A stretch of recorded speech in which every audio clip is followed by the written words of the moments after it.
প্রধানমন্ত্রী আবাস যোজনার আওতায় আরও 277টি পরিবারের হাতে নতুন বাড়ি অনুমোদন পত্র তুলে দেওয়া হলো ডুকলি আরডি ব্লকের আনন্দনগর গ্রাম পঞ্চায়েতে। গ্রামসভার মাধ্যমে আয়োজিত অনুষ্ঠানে উপস্থিত থেকে উপভোক্তাদের হাতে অনুমোদন পত্র তুলে দেন স্থানীয় বিধায়ক রামপ্রসাদ পাল।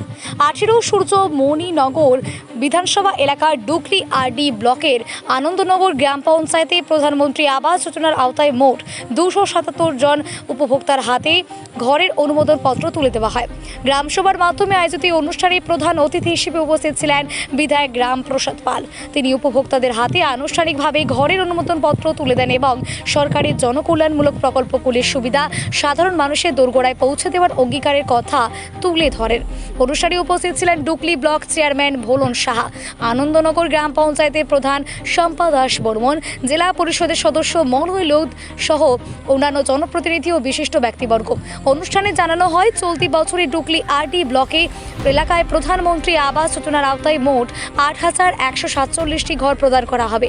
এই উদ্যোগের মাধ্যমে আরও বহু গৃহহীন ও অসচ্ছল পরিবার স্থায়ী আবাসনের সুযোগ পাবে বলেই আশা করা হচ্ছে।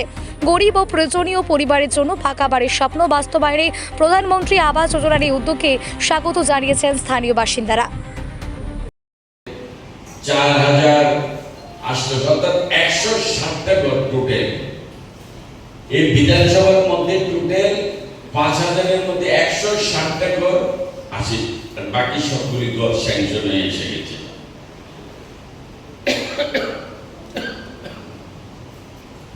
তার আগে আপনাদের বিধানসভার কটা ঘর ছিল জানেন? আমি বিধায়ক হওয়ার পর এই গ্রাম পঞ্চায়েতে কেন হিসাবটা আপনারা বের করতে পারবেন, কয়টা আসতে পারে টোটাল আরডি আমাদের ডুকলি আরডি ব্লকে। আমাদের সরকার আসার আগে, আমি বিধায়ক হওয়ার আগে টোটাল ডুকলি ব্লকে মাত্র 200টার মতো ঘর এসেছিল টোটাল ডুকলি ব্লকের মধ্যে। আর এই ডুকলি ব্লকের মধ্যে 25টা পঞ্চায়েত আছে টোটাল এবং একটা বিসিও আছে। তার মধ্যে 200 ঘর এসেছিল আমাদের সরকার হওয়ার আগে বা আমি বিধায়ক হওয়ার আগে। কিন্তু আমরা আমাদের এই ডুকলি ব্লকে আমার বিধানসভার মধ্যে 8,000-এর উপর ঘর স্যাংশন হয়েছে টোটাল, আগে পিছিয়ে বর্তমান নিয়ে।